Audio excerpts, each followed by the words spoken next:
there, one kite. I'm already into the 420, damn it. So what are you doing? Nothing. Nothing? Why not? I'm trying to get on this Lifestyle Radio website. Sounds like a cool website. Yeah, it's alright. Oh, wait, I might have it. You might have it. You're listening to Lifestyle Radio. The opinions expressed during this show are those of the individual participants and do not necessarily reflect the opinions of their associated organizations or Lifestyle Radio. You like music, you like weed, well, we gonna be good friends indeed. This is how much I like more than smoking trees.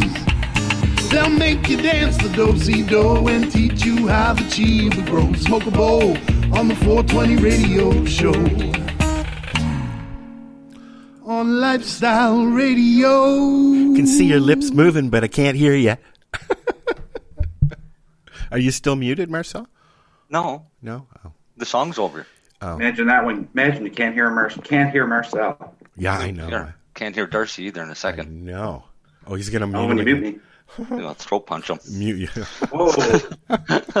I just reach through the screen. No. Well, sorry, it's gonna... welcome to the show. We do have a doctor here, so, you know. Yep. We're joined today by Dr. Jeffery Block, or Doc Block, as he calls himself. Hi, Jeff. How are you? Hi there, Al. Jeffrey is a doctor of cannabinoid medicine. And when Lenny came in the room and they started talking, his face lit up. I always enjoy talking to MDs that are actually into real evidence-based medicine, alternative medicine. Well, for those who don't know, mind, that's why I get excited. There you go. For those who don't know, Lenny is a bona fide pharmacist. He has a couple of pharmacies in Nova Scotia, and he is also the chief medical officer.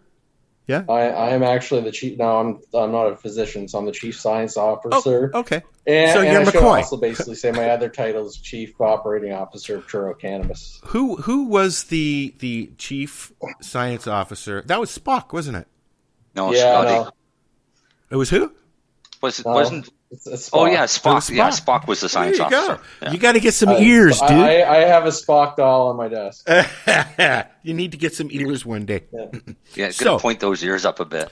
Cosmetic surgery. We're going to have a really good conversation tonight. I'm going to sit back and smoke this doobie, and we're going to talk with Doc Block. Jeffrey should also know that I am a PCCA compounding pharmacist that does a lot of topical pain management, and also I'm not sure if he is familiar with A4M, anti-aging, Academy of Anti-Aging Medicine. I am actually a fellow certified with that group as well, in anti-aging medicine as well. It's not recognized in Canada, but just something I do on the side.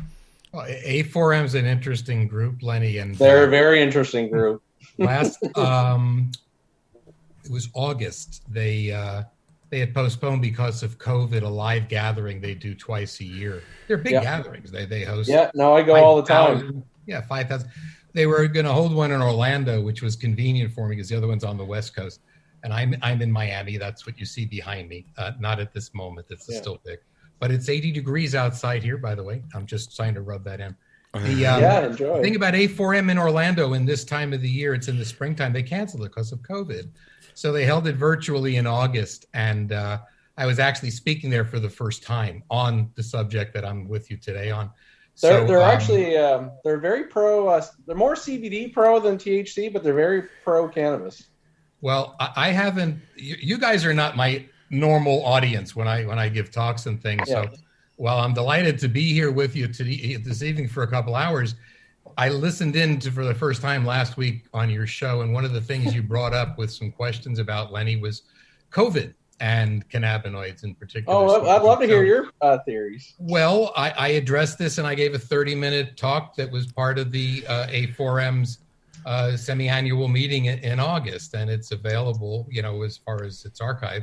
So you guys archive a lot, but that's a subject talk that's been hot this year and is relevant and was actually encouraged through A4M and another group, the American Osteopathic Association. That's the AMAs, or American Medical Association's equivalent for osteopathic physicians. So we can get into that later. That's just what I wanted to say. Hi, Lenny. I'd love to get right into it. You guys go. We You got can even some- hijack my grow segment if you want tonight. I There you don't go. mind. I It means do. he's not prepared, Dr. Block. Yeah, that's why I mind. Look, I would really like, if we're going to kick back for a few hours, it's so different than what I'm used to on a set, agenda or something. So we can exchange to whatever subjects in this whole field you want. So let's say whether it's agricultural, healthcare, medical, legislative, historical, cannabis, other botanical medicines. I'd love to hear more about your practice in Florida. Like, I'd like to see, just from a regulatory standpoint, how does it work in Florida? Well, my practice is not what you may envision as a cannabinoid medicine specialist, which is actually what it says on the website. Yeah. Not a doctor of cannabinoid medicine. They're actually, for like board certification thing, there really is nothing that of There's American nothing. board standards that is, which means there are very few standards, and that's a whole different subject of how to improve this over time. But for the time being, the thing you should know about me is I'm actually a board certified anesthesiologist. All right, we used to say we pass gas for a living, but where it connects to cannabis and more importantly as a general field, botanical medicines, are that I've always been an agriculture buff. It's easy to do in Miami year round. It's one of the reasons I've lived here most of my life. And I'm as much or more of a plantsman, I think, historically, than I am a healthcare provider. But the two married in my career, and I'm not a kid anymore. So I know what I know about plant-based medicine, some from when I was a kid, and others from seeing from what I may have remembered from all years ago, how the plant that you're so interested in and enjoying now is very different from that plant or a historical reference to it. So we even can talk about evolution in today if you want.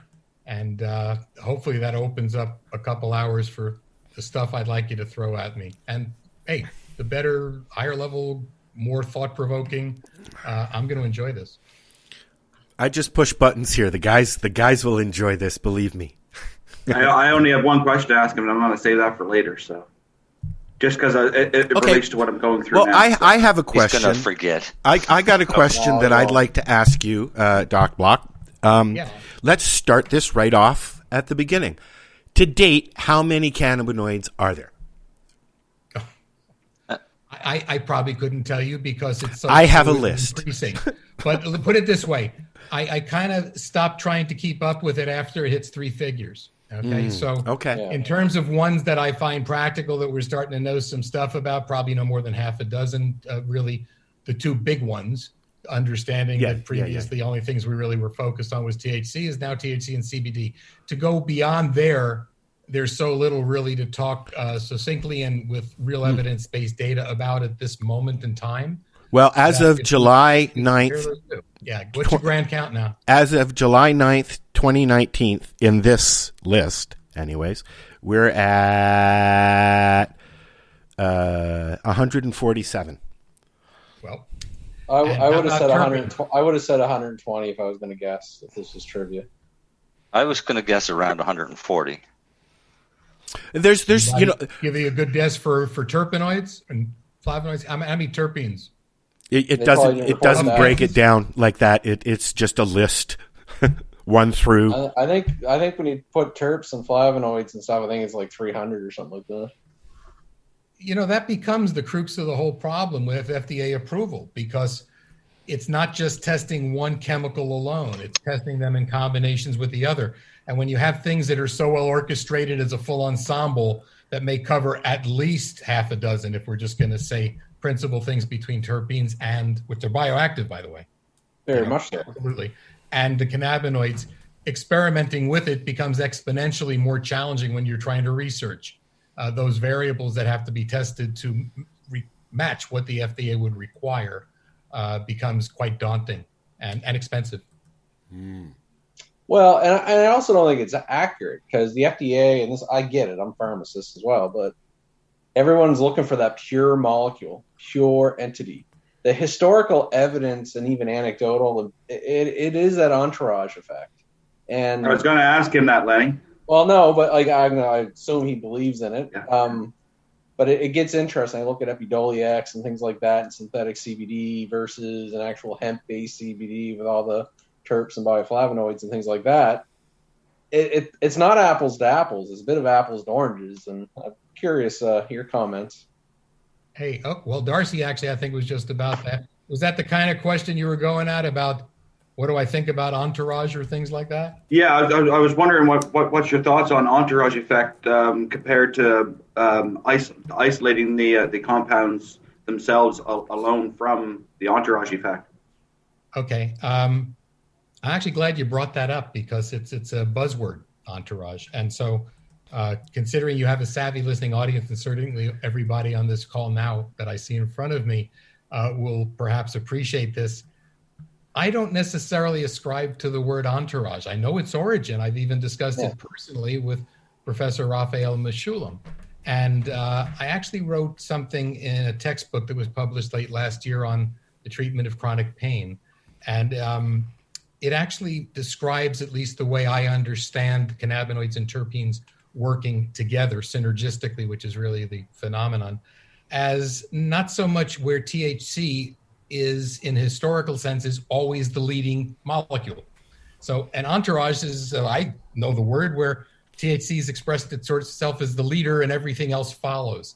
THC may be indeed a soloist in the modern plant's featured molecule, THC, but traditional plants that had probably different and I believe better balances with CBD in particular at 1-to-1s, and you can go and find landrace fields in other remote places of the world, which can evidence that. That probably represents more of a balance rather than THC just leading. So there's another EN, not entourage word I prefer, it's ensemble.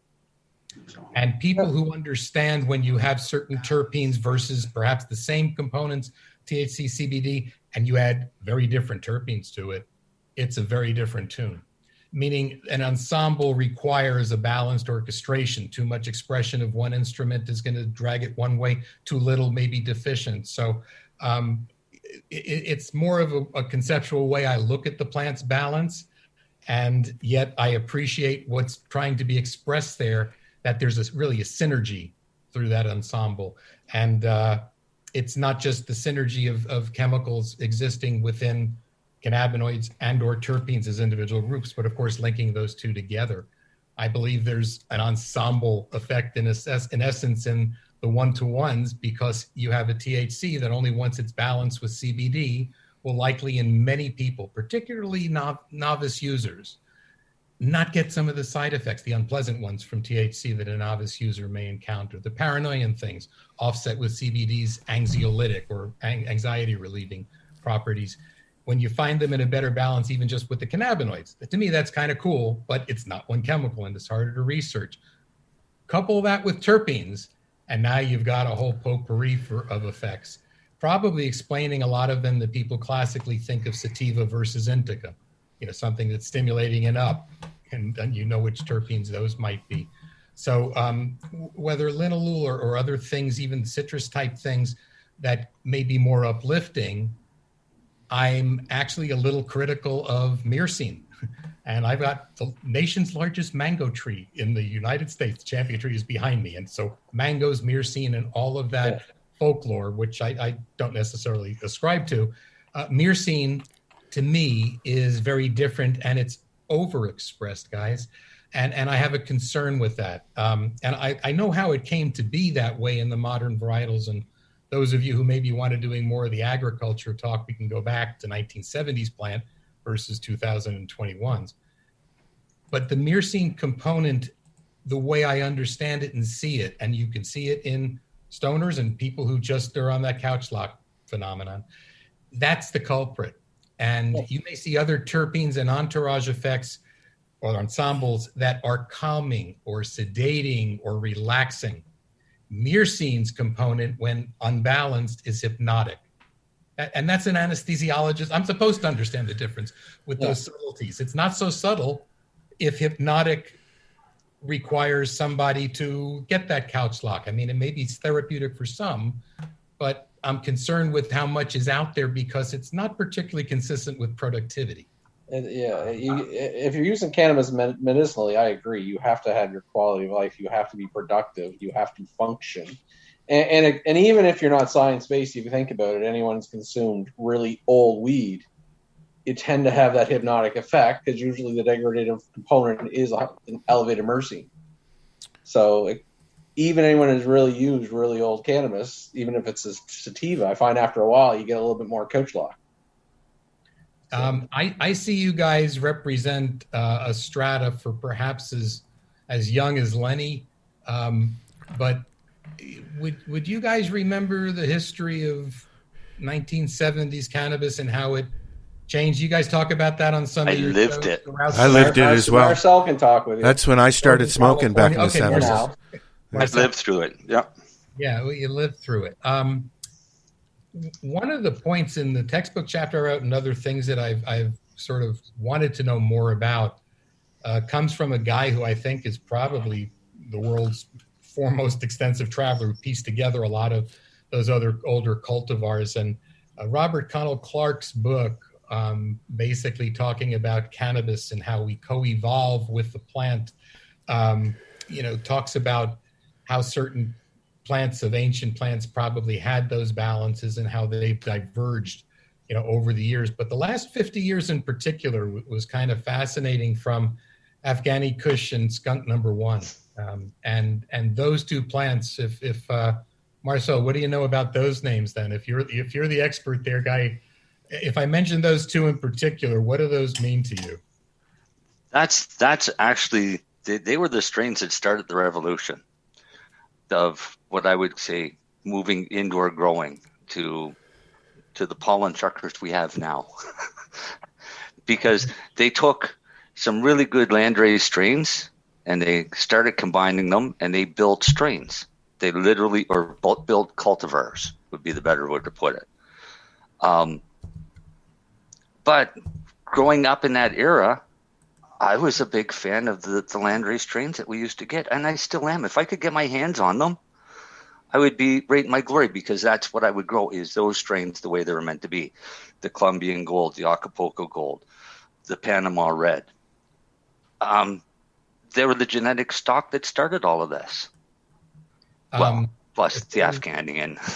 The names like Maui, Wowie, and the thing. But the Afghan Kush and the skunk number ones in particular, the landrace fields those came from are in the Kandahar region of Afghanistan.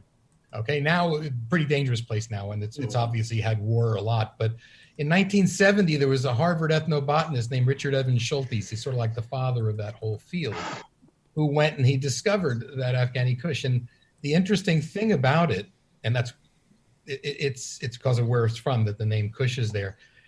That plant was very high in THC, a big expression of myrcene as dominant genes, and had one other feature that made it the darling of hybridizers. You're right, Lenny, moving them indoors. Instead of a typical cannabis plant of 20 feet high, it's squatty, 4, 5, 6 feet max. Oh, the indica.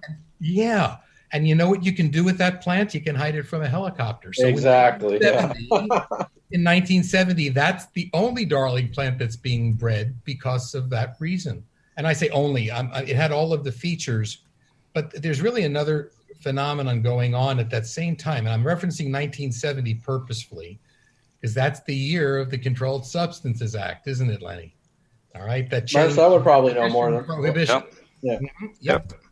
And that 1970 year then was really advancing in many ways to acknowledging some grading scale of medicines for their use, abuse, danger, safety, all those profiles.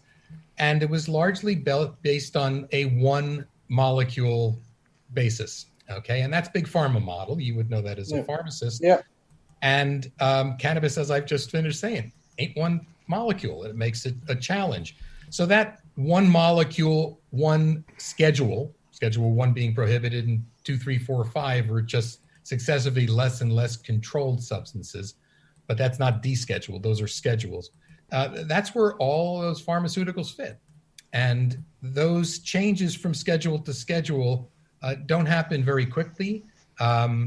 And we have in the United States very fine physicians and researchers, FDA, but the FDA and the DEA have different foci that connect through that Controlled Substances Act. So anyway, in 1970, because it was prohibited at that point, if it's going to become an indoor hobby now, Marcel, not the outdoor way it was meant to grow by nature, that whole industry's development and even the cost basis for electricity is fascinating to have looked at, set the tone for hybridizing for 30 plus years, 40 years, that concentrated plants myrcene and THC by selectively breeding out year after year the stronger stuff.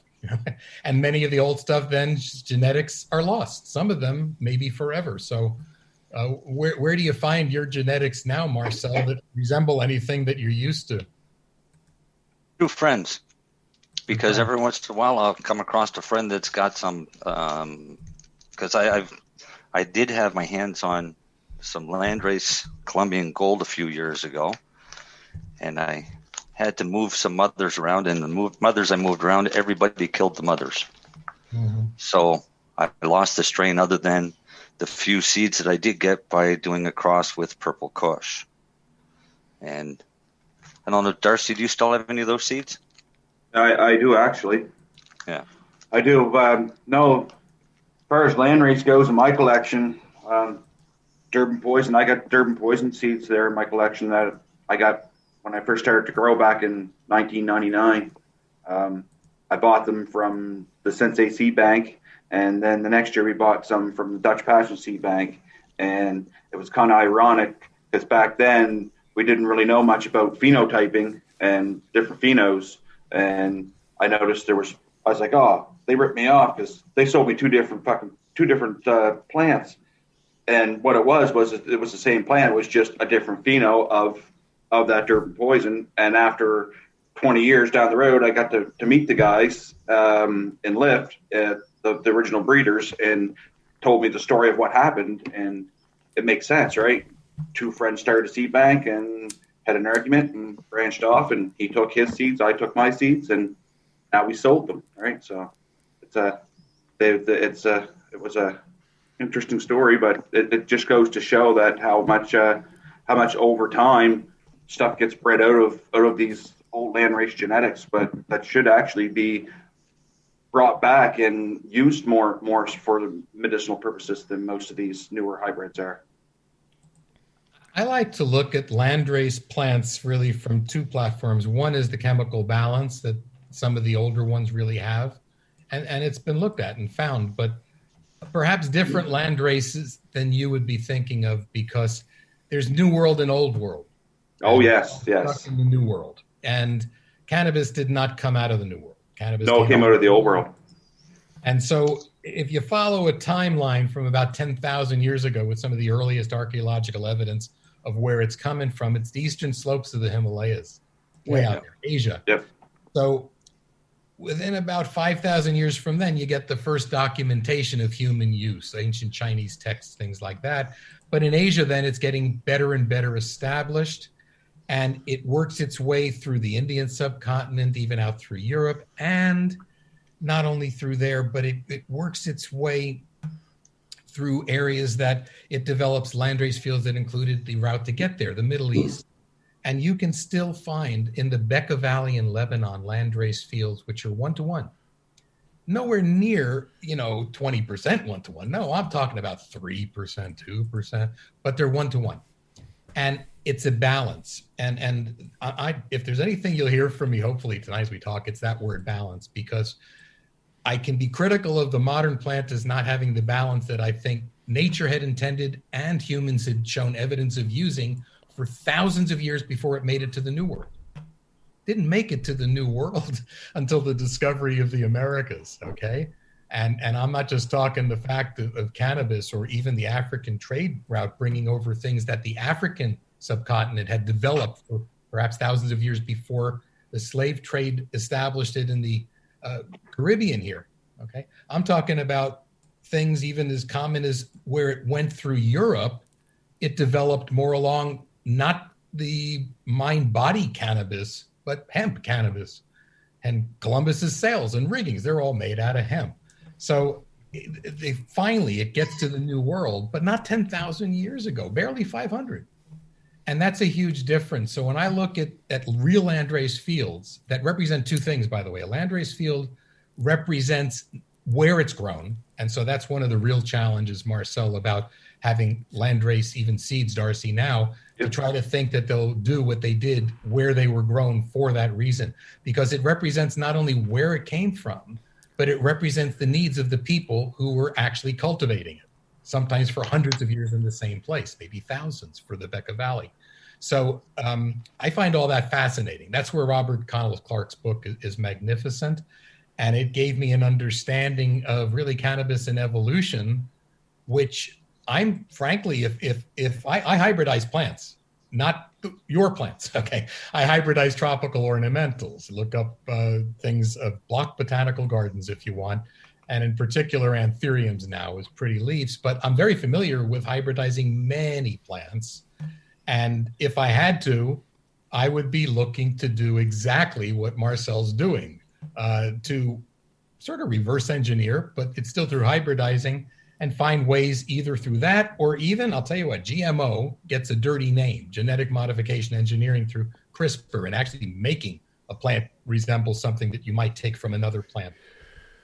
But I'd like to see more of an heirloom, something come out of it. I mean, have you guys ever tasted like an heirloom strawberry or tomato or? I grow all my own vegetables, and I try to grow as much heirloom vegetables as possible, especially tomatoes. Yeah, boy, would I love to work hybridizing into creating a real heirloom plant like Darcy's talking about and Marcel now. It's almost here. But Florida is not, moving along as fast necessarily as other states, nor does it have to. I think there's a actual good, purposeful step through medical before it gets to where you guys are now enjoying what you're doing because of Canada's laws. And I'm a law-abiding citizen. To be fair, yeah, it's great. I actually think Canada did it backwards. It's great from a criminal standpoint and some of the harm issues to folks. I appreciate it, but I'm not necessarily personally a fan of. I actually had to counsel a patient today to go get her, ironically, 10 to 10 oils, what I recommended for her, coming off methadone. And I had to send her to the Nova Scotia liquor store to get that medicine. Sorry to laugh. That's funny. Well, but it should not be like, so Canada's not perfect by any means. I know people. But you have a national disposition on the subject, whether it's medical or... at least it's accessible. That is a positive. My point is that you have a national consensus, and that's what's failed to exist here, which is really what holds back not simply, access to it as a medicine for a patient, but researching it and educating on it, because they're all tied together towards a federal disposition, regardless of what individual states are doing. The real crux of the matter is prohibition, which is a federal standard. And when Canada then went, and even before they had recreational approved, just medical, Health Canada published some really helpful stuff for the docs who are practicing in Canada about what it's all about. There's very little here in the States that even equals what Health Canada publishes as an educational tool from which physicians can learn from. No, the Health Canada document is actually fairly in-depth and pretty decent, to be fair. That's my point. I agree. Yeah, I wish I had a little bit more strength as far as dosing, but there's some good review articles. Dr. I think McCullough, I can't remember if it's McCullough, McClellan, and Russo have a nice 2018 European Journal of Pain. Excellent baseline review. Dosing cannabis is easy. That's the part that makes me kind of laugh. Yeah, there's not much difficulty to dosing cannabis. No, but it's just basically go low, go slow. It's more counseling, man. Yeah. Depends on the endpoint of what you're looking for, to assess outcome. Mm-hmm. Problem is most docs and even the patients there don't get the follow-up to be able to really do what are called longitudinal studies. In other words, follow up not with somebody the next day and say, how you feeling, fine, so be it, and see you in 6 months. I'm talking about real longitudinal drawn out over years.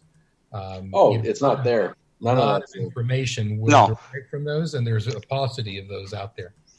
That's happening in our gray market, and there's no doctors involved because that's people like me dealing with patients and counseling. And basically, like Lenny says, a lot of it is a lot of counseling. How to use it, when to use it, and what to do when you don't have it anymore. Well, when you're looking at people for outcome, and most of the evidence-based data that's out there now are not really the things that you would expect to have the high credibility, because a lot of it is, polling patients, how did you do? Most of it is surveying cannabis. Yeah. And so when you have really people getting polled and saying, how are you? Think about it as I would be. Let's say, I'm a doc, okay? So a pain medicine doc sees a patient, they get cannabis, and they try some, and then they're asked about it. If you understand how many, especially CB1 receptors there are in the brain, the hippocampus, the amygdala, those areas of the brain, particularly that are responsible for memory. When somebody's under the immediate effects, say the first hour or two, if you're going to ask them how they're doing, you're saying, great, this works wonderfully. In that setting, while they're still got a buzz, the confounder is that you've got the euphoria. Not that there's anything wrong with euphoria, but it greatly confounds placebo. And it's hard to say, it was, the euphoria, that's why they responded. So crowdsourcing is challenging if you ask somebody about it within the first few hours. But let's say that you tell the patient, go home, come on back in a couple of weeks, tell me how you did.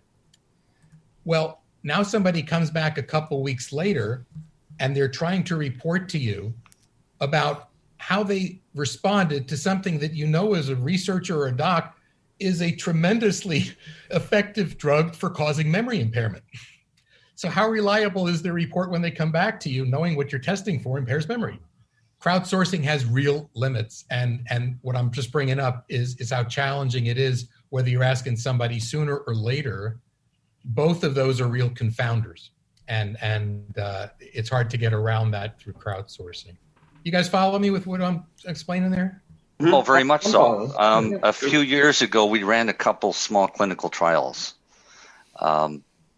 And the first one was a double-blind placebo where we did capsules up for patients. I did that one, didn't I? Yeah, one group of patients got placebos. One group of patients actually got a very low-dose cannabis medicine. Nobody knew who got what. I still don't. None of us know who got what or knew who got what at the time because everybody had different information, and it was done on that way on purpose. The doctor that was tabulating all the information knew within 3 days who got the placebos and who got the medicine, just from doing the reports. Then we were nice and we gave the ones that got the placebos ended up getting the actual medicine, and they were followed for a couple weeks as well. So I know exactly what you mean. With us for doing this, it was a little bit different because we could only use legal patients in Canada because we wanted to stay relatively within the law, which meant that the patients already had a license. They were already using cannabis, and most of them were smoking it.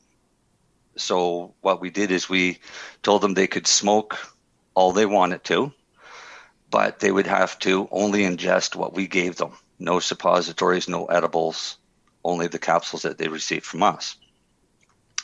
We made them track how much they smoked and how often for the 2-week period that they were on the trial. And at the end of the 2 weeks, overall, it was about a 40% with one person up to a 70% less smoked cannabis. So the capsule being a low dose wasn't enough to get them high, but they didn't need to smoke near as much. So it showed to be a considerable cost savings for them. Mm-hmm. But those people, there are ways to find out. It's just you just got to do it in such a way that the people that are being tested don't know that they're actually being tested. when you can, and I'm speaking now as a clinician who's aware of the difference between tobacco smoking and cannabis smoking and cancer, if you can ideally get therapeutic control of what you're treating with something orally, topically, other than breathing it in, great. The best thing at that point is if you needed something for what's called breakthrough. Exactly. Breakthrough pain. Then not only is inhalation, also therapeutic, but it's much more immediate. And that's really the main difference in benefit from it. So for breakthrough pain, that could be used, but I look at other routes of delivery and they're very practical, and actually they're pretty darn important in a day and age that we're in now. And I'm alluding to COVID because we're mid-February. You go back just a year and a month or so ago, and nobody was talking about everybody on ventilators from COVID. It was all about vaping deaths, remember? Mm-hmm. That's not that long ago. That's not that long ago. And whether or not the final source of that contaminants, exactly what chemicals may have caused that, people were dying and it was ugly. So there are good things that industry can provide, assuming, and that may be a stretch, that may have been a black market phenomenon from tainted oils. But basically, whether oils or whole plant, breathing things through your lungs. Again, I'm an anesthesiologist. When you can't breathe, nothing else matters, guys. So I agree. It's probably not the smartest time with COVID to challenge your lungs. I've had both my vaccines, and stuff. But when people ask me now about it, I have to respond with a different proviso. You got a real pandemic out there, and it's something to be aware of to try to have the healthiest immune system and lungs. That is the correct assessment. That you can. So I have no doubt that cannabinoids and cannabis impact a immune system response to inflammatory processes. And that talk about COVID that I told you that I gave for A4M and then for the American Osteopathic Association, it was not as kind about all parts of cannabis. What I did, and I'm going to share it with you because sometimes I got to tell you just what I found. Can I just say one thing, Doc, for a sec? Sure. When I went and had a chat with my doctor, who I've been going to for 30 some odd years, about signing up for cannabis and being all legal and stuff like that, he flat out said, I don't want you smoking it. If you smoke it, you're going to get cancer. If you want to use it other ways, you go right ahead. And he signed my paper. He was adamant that I did not inhale it. Mm-hmm. Oh, well, my comment on it. Actually, right now, there's nothing that supports that cannabis, akin to tobacco, is a source of lung cancer. Mm-hmm. It does not mean it's healthy for your lungs. The TARs or COPD. COPD, bronchitis, and, people who smoke, you can hear it. And that's without COVID. I'm pointing out that it impacts lungs. Lungs are there to keep you alive. Without them, you're not here. And it's kind of an ugly way to die, if you can't breathe. So just in balance there, everything's risk benefit. And if the impacts of some chemicals in cannabis can be looked at for how they impact viruses, and I'm kind of say it this way because a lot of things can get killed in a petri dish, a bacteria, a virus, things like that. And you'll see some research there, but that's not clinical experience with humans or even animals. That's just in a petri dish. But you do have a difference between THC and CBD from everything I've been able to look at concerning how it impacts viruses. And whether it's viruses like herpes, hepatitis C, influenza. Most of the things that I've looked at about THC, a la carte THC, to separate it out from everything else, was not favorable for outcome and immune system integrity, things that would presumably be helpful. CBD could be very different, though, from things that it does, although all the mechanisms, and it has not been as extensively looked at, especially for viruses like THC has. But CBD is different in a particular basis in that it's really kind of good for two things. Number one, for anxiety. Okay, it in of itself is a pretty impressive anxiolytic when you compare with what other pharmaceuticals are out there that have some pretty strange side effects, sedation, and things like that. So benzodiazepines, Valium, Ativan, other meds that are out there for anxiety, a lot of them have side effects that CBD doesn't at even somewhat higher doses. At higher doses, it does things, though, that impact the way the liver can metabolize other medicines. So if you're taking a lot of other things, it may not be the smartest thing to reach for first. But the other thing, in addition to anxiety, that it does seem to help is inflammation. It's not as much of something that relieves inflammation as steroids do, for instance, or even certain NSAIDs or non-steroidal things. But it does impact anxiety and inflammation. And rather than thinking about only what people use cannabis for if they're healthy now, I'm thinking about all the people who contract COVID that have some drawn out, what they call sequelae or consequences from it. So it's not gone in a matter of a week or two, or those lucky people who may have had it and never even knew they had it. You know, there's plenty of people out there that way will test positive that they've had it in their antibodies that are there now.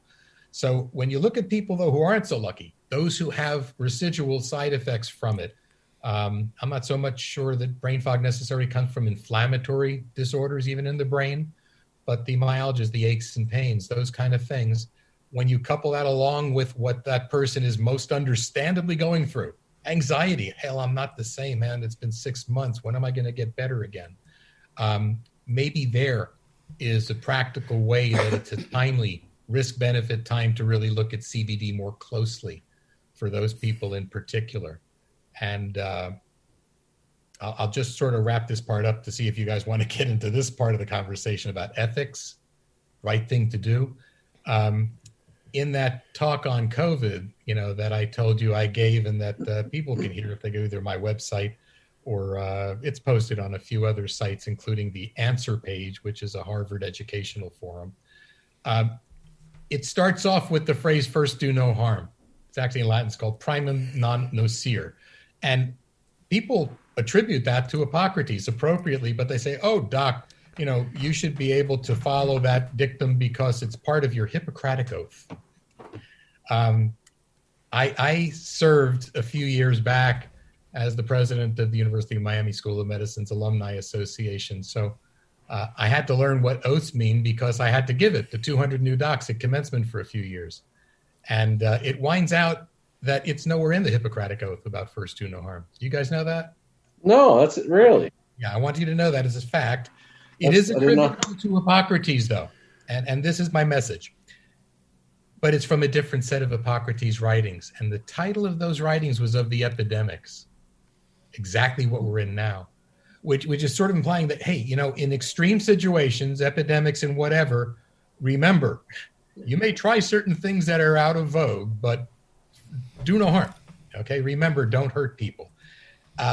From a bioethical basis, then, guys, to me, that means physicians, the people you're asking your question to, Al, shouldn't overestimate their capacity to heal nor cause harm. And that's where the lesson was in saying first do no harm. And if that resonates with you about people experimenting with cannabis, especially during COVID, as a special time to consider that, it's meant to. So different level of conversation. You guys got something we can extend from there? Oh God, you're all quiet. No, they're observing. I'm what do you mean by experiment? Because here's my concept. As a pharmacist, when I recommend cannabis, I actually don't recommend inhalation, except for one clinical situation. And that's actually how I use cannabis. I'm not a chronic smoker of it because I'm actually paranoid about COPD. I worked 8 years in the hospital, general medicine, ICU, palliative care. I've seen how people pass away through COPD. I'm not going to pass away that way. But here's the one thing I'll actually recommend inhalation of cannabis for. Insomnia, waking up at 2 or 3 in the morning, and you have to go to work at 6 to get up. There is no pharmaceutical. I can't take it orally because I will be sedated. That's the only time I'd ever actually recommend cannabis clinically through inhalation, just for that person that can't sleep at night. That's just for me as patient and of one myself. It is fantastic. And what if that patient is like me, that it doesn't matter what it is that you smoke it keeps them awake? That's just my experience. If you can find the right particular strain, because I don't believe in this strain does this strain does this. I have a couple strains I use that'll let me go back to sleep very quickly, a quick inhalation, so forth. But when you were saying, like, I'm a big fan of CBD, and my very first question is, do you probably get this all the time? I heard about CBD. Should I take it? My very first question to a patient is, why do you want to take it? That's I just heard it's good for me. Well, that's not a really good reason to take something. You need an endpoint. I love it for anxiety, things like that. I have a lot of seniors with a little bit of arthritis, knees, things like that. My mom, my dad, so forth. But were you meaning just start to take cannabis as a COVID preventer? You mean is that, or just don't use it at all? That was what I was kind of confused by. That's why I was silent. I was trying to figure out your what you were going with that. I led into the description of COVID and cannabis. Yeah. No, not so much for prophylactic use. Yeah. THC doesn't seem to be helpful. That's the warning or the no, very, very good. And I think it's a great message. When I now shift the conversation to CBD, I'm saying, you know what? It's a unique time in history during a pandemic. Yeah. When you have many, many people who are stuck with residual from something we don't know how long it's going to last for. And so what you're going to throw at that person to take this, take that, take the other thing, it's the perfect time to research CBD. That's my point. Oh, okay. Sorry. I misinterpreted. That's fine. Well, its safety profile compared to THC otherwise is fairly straightforward. But when you have something in this case with COVID and the immune system where viruses do not seem to be favorably helped by taking THC, but just might, they're residual in this case, be helped by CBD, to me, that's just an opportunity to research it, because now you have big numbers of subjects. And really all the FDA's research that had been presented for years and years, mostly looking for negative things with THC. But when you look at some very sound studies for the structure, the methodology, in particular coming out of the University of California's university system for 25 years upon the discovery of how it works in the mid-1990s, when you knew how the endocannabinoid system, where it was, what it does. Some really good studies, but very few opportunities to have enough subjects to reach a critical threshold of confidence. So to do a study with 50 patients, you get 400 and up, and that's really ultimately what evolves through broader research opportunities. You think you got 400 people out there in the US and Canada who have residual from COVID that they would love to find a safe way to treat? Many more than that. And so it's a golden opportunity to do it. And yet it's still grouped in the way it is and made hard. So where I think industry could be shooting itself in the foot a little bit by having it come across, like you mentioned a moment ago, about good for whatever ails you, like snake oil stuff, is a very slippery slope. Very much. I don't tend to look at it necessarily from how good it is or what it'll do that's good for you, other than those two things, anti-inflammatory and anxiolytic. Yep. I tend to look at it for how relatively safe it is to so many other medicines, other things that help anxiety, other things that help inflammation, in contrast to the side effects of THC. You have patients sometimes who, as I just mentioned, somebody who's taking a blood thinner or something like that, especially in higher doses of CBD, and it impacts a part of the liver, guys, CBD does, that has a certain enzyme that works in a thing called cytochrome P450. Look it up sometime, knock yourself out academically. But what that does is it may change how fast your body is able to metabolize those other important medicines that require a certain level in your blood, like blood thinners, things for seizures. Also, not CBD itself in this case, but other medicines that your body needs a certain critical level of to maintain for its effect.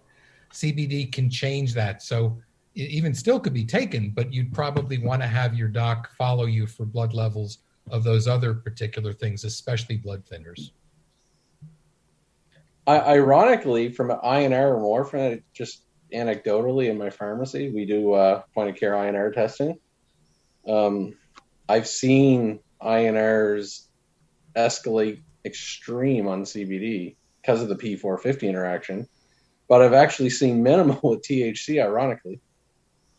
Yeah, I'm really talking specifically about people who take extra blood thinners, not other things. I don't think I haven't really read about people who have spontaneous bleeding issues just from CBD alone.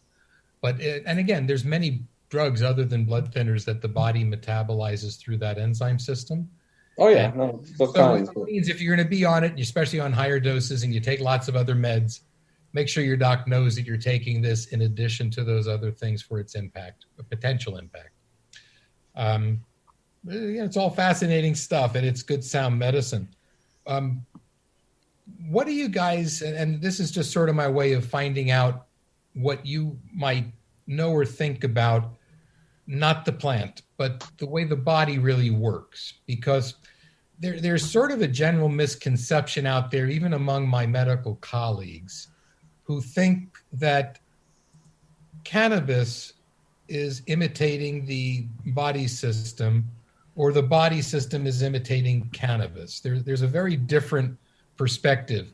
And I think that as much as people think they know about cannabis, it really helps to, if you're a healer and you really want to get deep into it, to first and foremost understand the body's endogenous system, the receptors here that cannabis is interplaying with, but is not the natural system.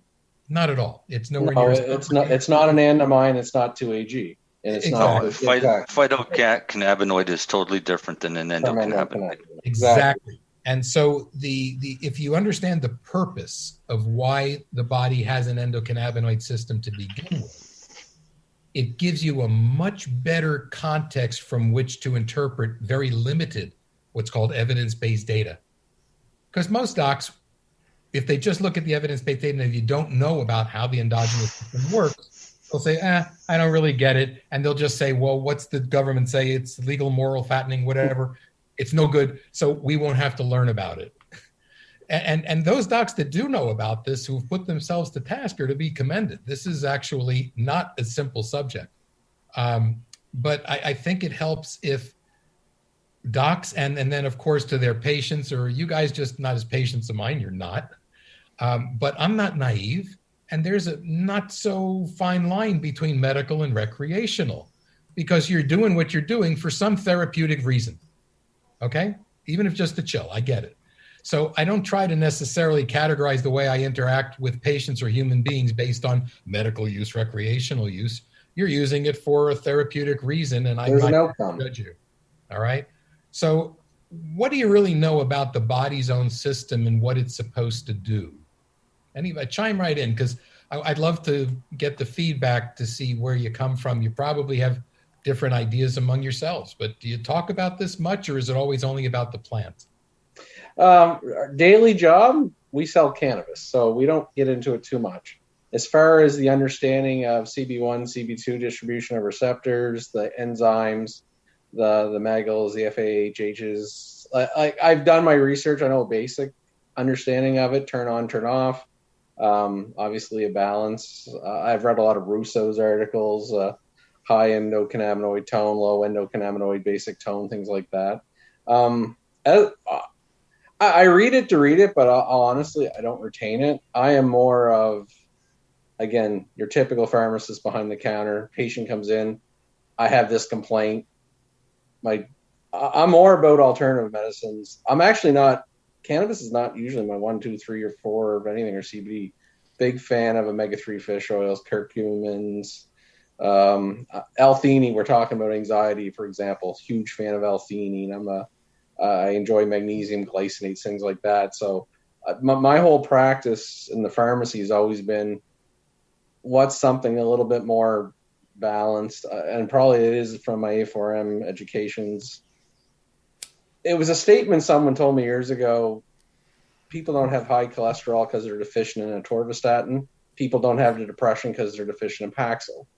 I just always believe there's something at a balance. And I think that is really what sometimes, be it hormones, neurotransmitters, endocannabinoid systems, it's a balance. And I don't know enough where we all are in medicine and tracking it, but that's where I'd like to see someday, is to get down to a little bit more of those cellular levels and those things. Is I think there's a whole field we're missing, and that's just kind of my thoughts. But I don't know if that answered the question or I just went around it, but basic understanding there is an endocannabinoid. You answered it from the chemicals in the body that THCs mimic. Yeah, okay? Yeah. No, but that's how I work. I'm a pharmacist. Well, but I'm gonna try to change it to have a little more clinical impact. Okay, instead of direct pharmacy, because I understand what's being expressed in endocannabinoid deficiency syndrome as a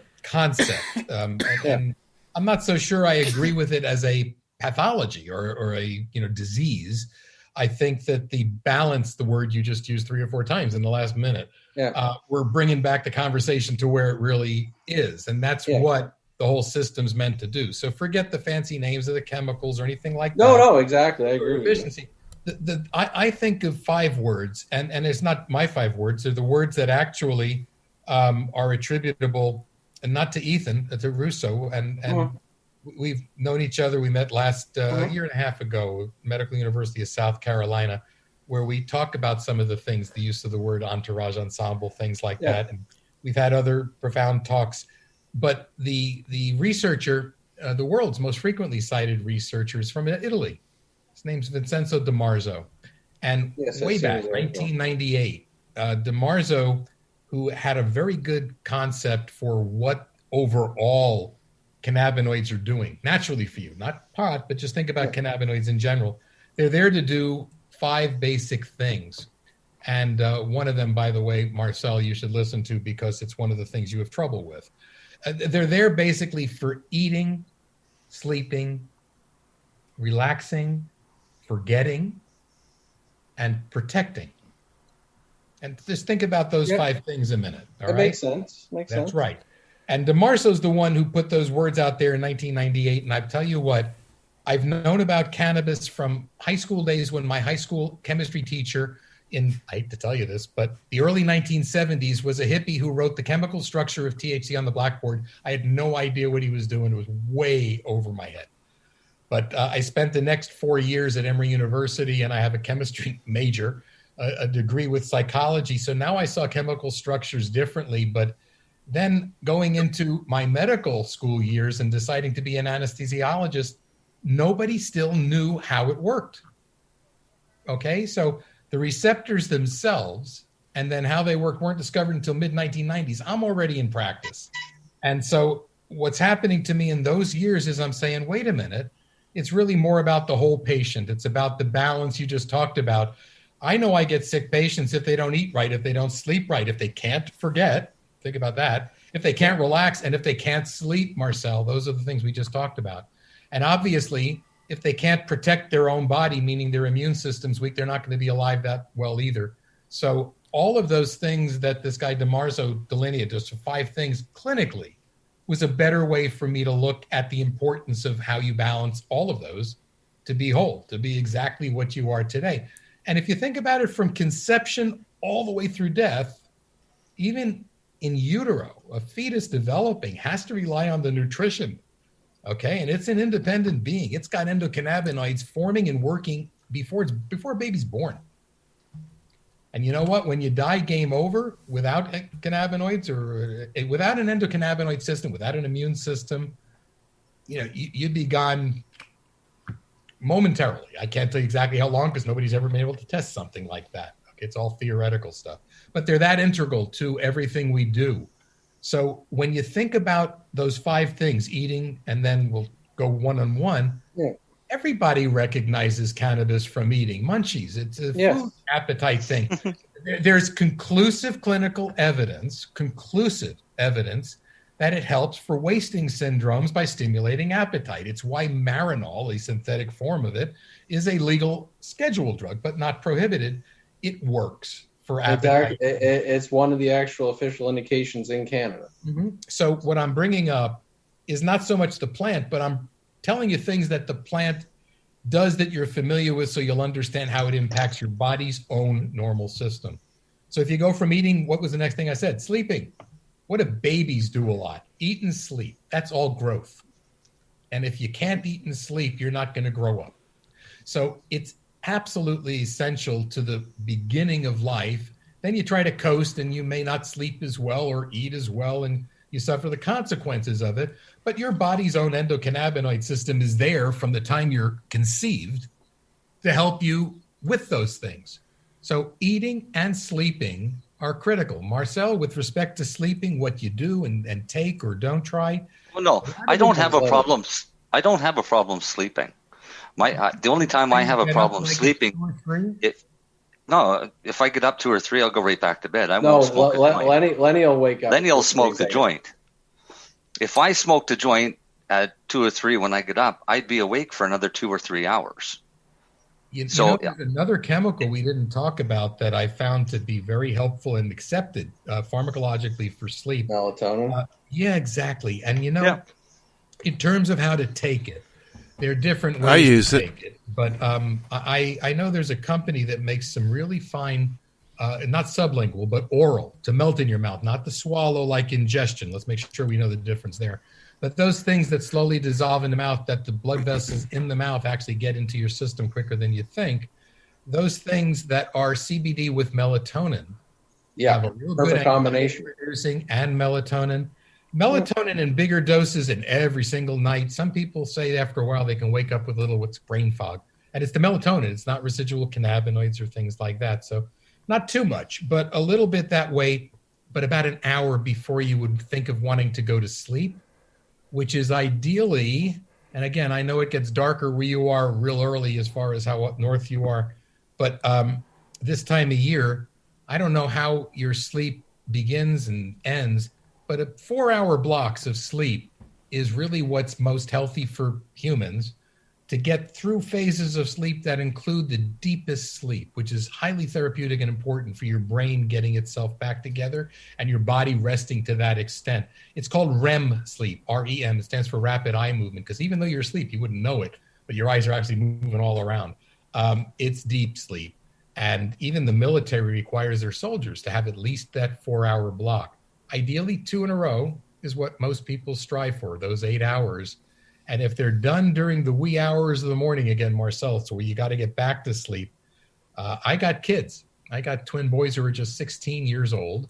And their growth hormone is released generally 3-4 in the morning. That's the body's normal rhythm of when that very important hormone's released. I want to make sure they're really asleep then and not up in the middle of the night, on video games and things like that for their own health and growth.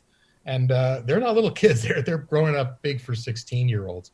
And as one other family note, I'm going to share with you that I had to ask my wife first if it would be okay if I'd mention this.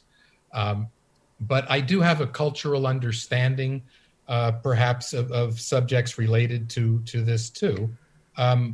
My wife was born in Jamaica. My wife's Jamaican. My kids are half Jamaican. And so I just want to share with you that with the use of medicines, for instance, in Jamaica, she tells me, well, what about plant practitioners? That's what she calls them. We're talking about people literally out in the countryside who have used different preparations of cannabis like forever. And do you know what they use it for eating and nausea? It's if you don't have other choices for things and you're a pregnant woman and you have that horrible first trimester nausea, vomiting things, and you can't stop from throwing up, and sometimes you can lose babies as a result of that. Cannabis teas, very dilute. Nobody's going around smoking a blunt. It's dilute cannabis teas. It restores the volume because it's diluted and you're required to drink it. And the cannabinoids themselves are highly therapeutic there. That would be something that's used. And you know what? They have scores when babies are born called APGAR scores. It measures the growth, the vigor, and everything with newborns. Some of their kids are just off the charts for healthy, bouncing babies when they come out. So I'm not saying that everybody in every country should be having cannabis for first trimester. No, I didn't say that. You better say that one right now. Don't have access to other therapeutics and sound medical things. The restorative value of way it's used by the not indigenous people, but the people who preciously protect their plants and know their plants is part of the culture I understand through my wife. So I'm trying to share with you, there's a lot that I've learned over the years, and these last 20 in particular, since I've been with her, have been profound that way, because it adds to what I know about plants that may not have that human touch. So anyway, between eating and sleeping, I'm sure you can understand how cannabis, when you think about it in that context, it's all about cannabis, cannabis, cannabis. No, it's, from my perspective, more about knowing how important endocannabinoids are to eating and sleeping. And so what cannabis does to disrupt that or complement it, it's a sledgehammer as compared to how fine the body's own chemicals interface with that system to keep you in this constant fine-tuned balance. It's a rather miraculous thing that we can keep ourselves like this. And you know how bad injuries and illness and disease impact your normal balances. It makes you sick, throws you way off balance. What about just relaxing and things? That's another one of those things that DeMarzo said after eating and sleeping. Talk about relaxing. Not sleeping, relaxing. Different. You want to comment on that as you regard it as being an essential part of health? What about you, Al? You relaxing right now? This is what I do. We do this every Friday, Doc, and this is how we relax. This is why we do it. I've equated it to the housewife, or I'll even joke. Marcel, do you have a scotch on you? Not yet. I'm waiting. He's waiting. The glass of red wine. Chrissy's late. I did mention that it's after I do 8. occasionally smoke cannabis, not for my sleep, for the relaxation. I enjoy it. But it's that lung issue that keeps me from doing it too often. Yeah. Hey, and Marcel. Yes. I was for several years the Florida chapter director for the Scotch Malt Whiskey Society. At Bolts and Leith, and we take bottles from special casks and make them available to members across the world. Can I be a member? Can I be a member? Sure, go ahead and look them up. Scotch Malt Whiskey Society. And I actually do pairings meals sometimes featuring Scotch instead of wine. I don't know wine. It's very complicated. I belong to men's wine clubs, but they usually ask me if I'm going to do a meal to feature scotches. And we do sometimes. You know, one of the things that I find about wine specifically is I get the same buzz as I do from weed. Yeah. Not so much now. Yeah, it gives me the same. It gives me a glow. Not so much now because I've got diabetes. I can't drink that much. But it gives me that same. A couple glasses of wine. Yeah, and you're just I personally get a little bit more. Well, you guys have seen me drunk on the social. Show. Yes. Yeah. I get cannabis for me is a private thing. It's not a party thing. I don't get that glow. I get that very relaxed, calm down feeling, which is what I like. But that's what I use it for. I use it for a host of things. So, I mean, it's not just relaxing. I've got ADHD bad. I've got bad pain issues, so I'm stoned all the time. I use it to stay alive and to allow other people to stay alive. Yes. It adjusts my attitude along with the mushrooms. It adjusts my attitude so that I can live my life without getting stressful and anxiety and punching people and stuff. Stress is actually really bad. I don't drink alcohol. Well, you know what, though? The interesting thing that I sometimes get into deep conversations with concerns prohibition, because that's alcohol and cannabis. Yep. And you know what? There's lessons to be learned from tobacco and alcohol, whether you're a healthcare provider or a historian. And, we talked about tobacco versus cannabis a little while ago for causing cancer versus lung problems in general. But let's face it, alcohol, as good as it may make you feel, or similar to cannabis, more harms. Alcohol is a pure toxin. It irreversibly kills brain and liver cells. So to compare the two from anything other than having both been prohibited, in the USA, the chemical comparison ends really right there. I know they both. Well, you know what? It's not that I'm comparing it. What I'm saying is, wine for me, because I've got ADHD. I think, anyways, my brain works a little differently. Alcohol affects me differently. You get me into a bottle of tequila or even gin, you don't want to be anywhere near me. Different types of alcohol affect me. I don't like the feeling of alcohol in my body. I don't mind a cold beer, a rye and Coke now and then, or a glass of wine. But over the last 5 years, since diabetes has come visiting, I get really drunk really quick, and I'm like, and then I throw up, and that's it. My night's done. It's not even worth it. With a doobie or a treat or even a nice mushroom, I'm relaxed. I'm stable. I'm not throwing up, and I don't feel any anger. Like you do with alcohol. Mm-hmm. I came very close to having an issue with alcohol many years ago. And I stopped. I don't like the feeling of it at all. I used to bounce. I was in a bar every night. I don't like being around drunk people. Stoned people, sure. There's a whole different thing. And I grew up in Toronto. I'm 57 this year. And I grew up in Toronto in Yorkville, which was a mecca for hippies and stuff like that in Toronto, right at Yonge Street. I don't know if you know much about Toronto, but it was a different place in the 60s. And I happened to go to school right in that area. So I have a different philosophy on the use of substances, I guess, I was there about 20 years ago.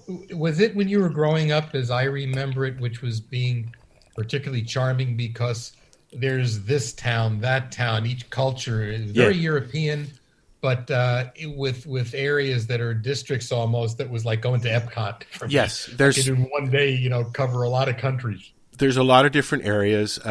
They say that Toronto is probably one of the most diverse, culturally diverse cities in the world because of all the different kinds of people we have. We've got a little Italy, we've got a little Jamaica, we've got a little Israel. We've got all these, like you said, pockets. A little Newfoundland. Yeah, everything. Yeah. I mean, you can get any kind of food. We have a food festival up on I can't remember, it's Eglinton or Lawrence, just in Scarborough. You can get anything you want. We have cart festivals where all different kinds of. It's just a mecca of food and weed. Sorry. I was there in the summer. You won't get me up there this time of year, but I was there in the summer. You're not allowed anymore. Yeah, you can't come. In the festival. I'll tell you what, I like your side of the falls a lot better. A lot of people say that. The Canadian side of the falls. Yeah, the falls looks a lot better. I've seen it from both sides, and I have to say, from the Canadian side, it does look better. It's bigger, too. We have more of it. We were talking about alcohol a minute ago, but and Al, as far as you're talking about how it affects you now and what's therapeutic with cannabis instead, when I look at prohibition, I look at it from where I am here, like behind me. Miami in the 1920s was Al Capone. It was rum running from Cuba up through here, and obviously up in Appalachia, you've got stills and all stuff. I love the Moonshiner Show. Well, moonshine, exactly. Yeah. So I'm going to point out that today's cannabis under prohibition has changed during the years since I was a kid. We're talking 50 years since high school times. From what was balanced and probably a lot weaker to be what's out there now, akin to what happened to alcohol. Because before alcohol prohibition, it was stronger and it went the other way. Yeah. Yeah. But then we're talking about not just rum running with spirits, 40%, but moonshine. And if I'm going to say it in a way that's sort of succinct, in many respects, modern cannabis, and I'm not talking about therapeutic CBD terpene profiles, understanding it. I'm talking about what's pushed the THC to such concentrates. Shatter Is the alcohol moonshine equivalent of the modern plant, which that's not evolution for me, guys. That's devolving. And you know what? And it's sort of grown with the same stills in the hills mentality at Appalachia, but it's now maybe the Rockies or different mountains, but same concept under prohibition that concentrates it, because the penalties if you get caught with moonshine or beer are the same. It's a volume penalty, and who's going to risk getting caught with beer when they could get moonshine? Because hell, you can cut it and then pass it further down for like many fold more. Same thing with cannabis, though. The penalties are based on per weight. And so now, I mean, I'm telling you as a horticulturist, to have certain cultivars, and I'm not giving anything credit for 30%, but 25% dry weight of a single secondary metabolite THC to hybridize to that end is actually quite a remarkable feat of advanced Mendelian genetics to come up with a plant that's the modern plant. Unfortunately, it's because of some of the dominant genes there, it's forced out a lot of the other imaginative balanced cannabinoids and terpenoids. Exactly. So it's easy for me to be critical of it, but it's the same forces that pushed it that way as happened with alcohol. That's my point. Just before I say to that, because I have no idea what you're talking about right now. I have a couple of questions for Doc Block. And just as you mentioned your family, your sons, we've had the alcohol cannabis comparison a little bit. I have a 17-year-old daughter, a 15-year-old daughter, and just in Nova Scotia, Canada, the hypocrisy of alcohol intake versus my daughter, 17, partied more, and her mom and the other adults may let them have a beverage or two to celebrate their party. Underage, it's a culture in Nova Scotia. But if I was to pass on cannabis to those teenagers, I'm in jail probably, shunned by everybody. Yeah. And in Canada, the biggest warning is 25 and under. No cannabis, no cannabis. So my curiosity is the alcohol versus cannabis is 25 years of age, your kind of concept. And the other one was, and again, this is me as a pharmacist, the one adverse effect is your comment on the hyperemesis of THC or those comments. Just your kind of approach and your experience as a physician on either one of those or opinions. Well, which I've been diagnosed with a couple of times. Yeah, so they're the two ones I have a lot of challenge with and difficulty, both politically and as a pharmacist. Well, I mean, let me just keep both thoughts in mind. Yeah. First kids and then alcohol and then hyperemesis syndrome. Yeah. To begin with, fortunately, my kids, from the few times they ever took a sip of beer or wine, it's yuck, So, give them a soft drink or something like that. It hasn't yet, resulted to where they're asking. Yeah. For kids, and mind you, look, one of the issues is whether it's cannabis or alcohol prohibition or not, people who talk even with the euphemism of recreational cannabis as adult use, like kids don't get it. Come on. Yes, they do. And it's obvious that they do. So to what extent could it be harmful and how, in whom is really the source of what you're bringing up. And yeah, as a dad, obviously alcohol for tasting it, just to know what it is or does is one thing.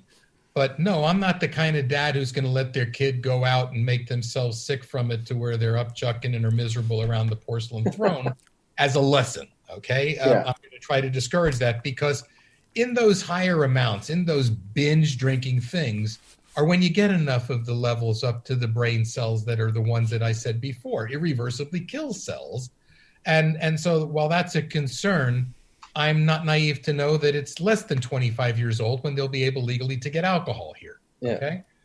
Cannabis is different in one major respect for where that number 25 may or may not be relevant. And that's because we're not talking about medicines or drugs that kill cells in this case. We're talking about ones that are impacting a dynamic balance that is still growing. And that's a big difference. Yeah, your question from cannabis comes down to, when does the brain stop growing? And it's always changing, and cells are always being replaced and dying, and that's part of the dynamics. But your body generally, for your body's growth, you stop growing. I don't know, when did you guys stop getting taller? 18, 19, 17, 20, in those ranges, right? Most of you? So that's when your body physically stops. But your brain, and in the name of Woody Allen, who said, nobody messes with my brain, it's my second favorite organ. Your brain's forming and still developing pathways that extend probably closer to those mid-20s. And they're developing maybe in subtle ways, but they are still developing, and their development circuitry is forever at that point kind of determined. And so cannabis does affect differently than alcohol as a toxin or a poison. And that's probably the major reason for why 25 is selected in your law, and why to mess with that, and to mess potentially with, I can't tell you if one cell pathway is going to impact decision making. But remember before I said how few longitudinal studies there are looking at what happens when kids start young and keep going, or adults start and keep going. The long-term studies. There's one that's frequently cited but criticized at the same time, and it was done in Dunedin. This is New Zealand. There's a Dunedin in Florida too. But that was a long-term study, and the thing that they were looking for is there any impact on IQ? That's your ability to problem solve. And generally, you're born with a certain IQ, and and you can get tested as a elementary school student right through adult. It generally stays in a certain range.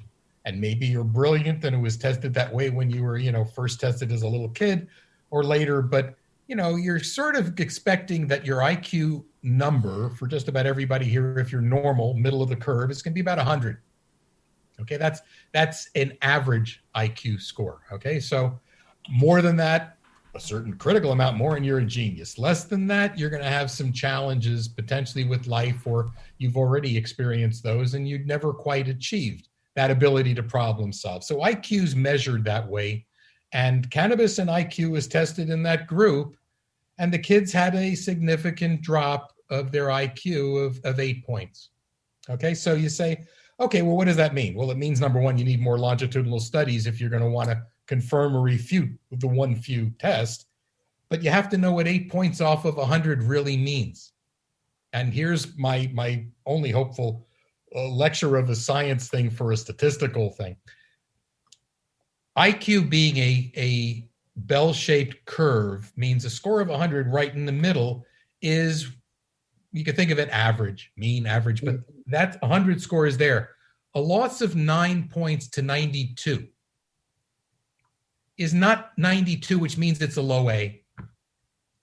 It's 92 by going from that score to 100 down the curve to a 92, which when you look at it is no longer an A, but you've brought it out to a 28th percentile. If you understand percentile, if you have a full range, okay? So if you don't want potentially, from what few longitudinal studies there are, for your kid to come out as the 28th sharpest pencil in a box of 100, try to discourage upsetting with use starting young. And the kids who were in that subset started pretty young, around 15 years old, and they kept using till their 30s and constantly, never breaks. That's an important distinction, because you had other groups that were looked at in that study which didn't start as early or have as frequently or had breaks and it came back. They didn't show all that. It was the slow, steady, constant user for critical years, 15 to 30. Well, there's 25 sandwiched right in there, guys. That's what I mean. And that's where a lot of that concern comes from. So does that give you a little different insight? That's a great answer. That was excellent. All right. So that actually is all part of that. One of the next things that I said, that guy, Vincenzo de Marza, we went from eating and sleeping and relaxing. Remember I said forgetting was one of the things that he specifically said cannabinoids are there to help keep us in balance for. And by the way, this coming up is a fascinating talk, and another one which I had directly with Professor Mishulam, and he's written in psychology journals about this. It's engaging, and I want to invite you now to think about this because it's profound. Forgetting is, if you're a student and a doc and you're going through school, a horrible thing. You got to remember everything, take the test. No, forgetting is not just normal; it's necessary. And if you think about forgetting, you can maybe have some people say, "Oh, would you really want to remember everybody who you ever saw all your life constantly?" Or you go to a ball game and there's 40,000 people in the stands to have to remember by looking around every single thing. It's terribly confusing, and it doesn't let you really focus on what you need to do in a survival sense. So remembering everything is not good. You're designed to forget lots of things. And if you're talking about pain, and this is where the subject of how one defines pain comes to terms, because pain is actually just an intolerable symptom of many diseases and injuries. It's not a diagnosis per se, is it? So if you understand pain that way, and that's the way I was taught, that's my fellowship after anesthesiology, along with addiction medicine, pain is supposed to be forgotten. If you don't think that's so, our mothers would have only had us as one child and never had another kid.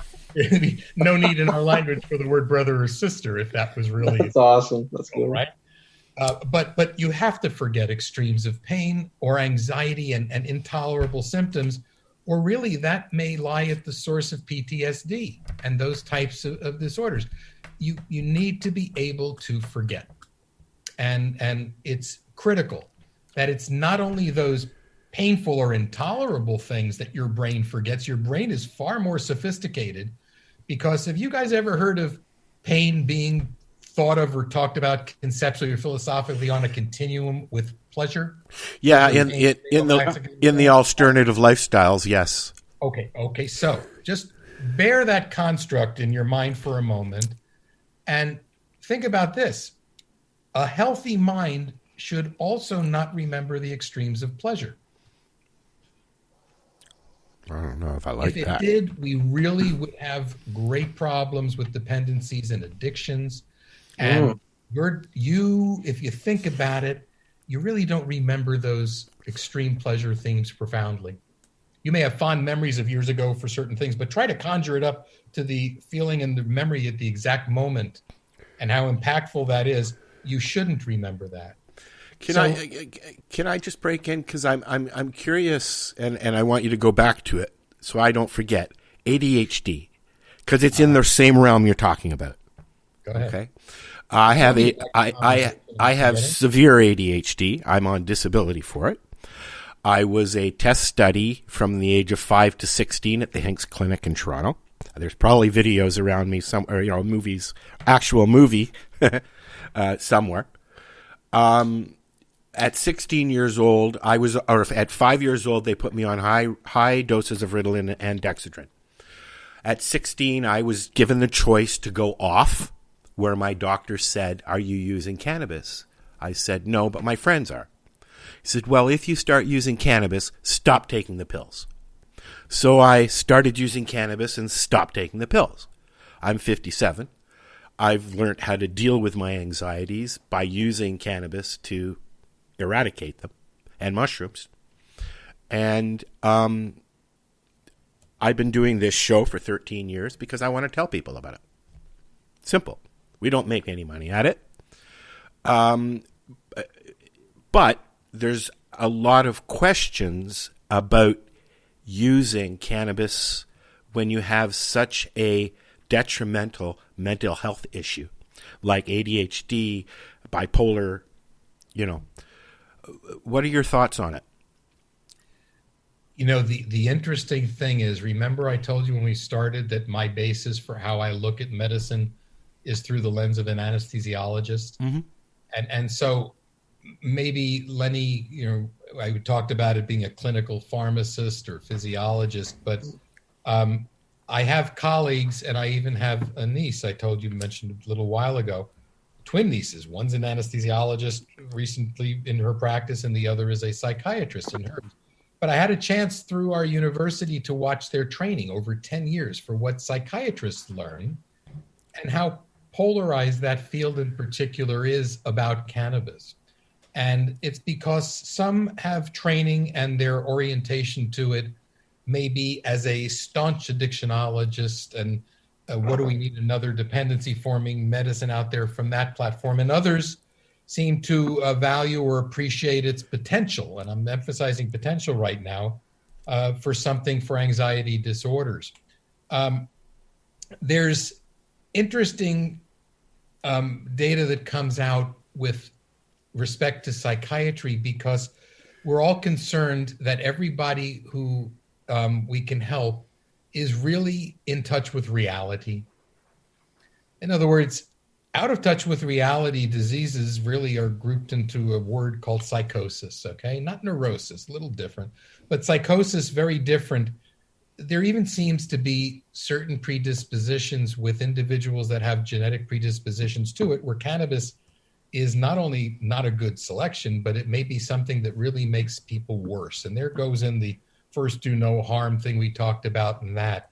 But it's really very poorly understood by most healthcare practitioners who would not be psychiatrists and be able to diagnose and treat. So I would really love a consensus somehow to develop, not so much with psychiatrists as individuals, but with the training that physicians that I told you right now really don't have well enough, to find a consensus among their own peers and colleagues to work together to find out who's it good for and who really shouldn't go anywhere near it. And so I profess to you, Al, with all of that background, I'm not a psychiatrist. So I don't have the answer to your question as just a physician trained otherwise.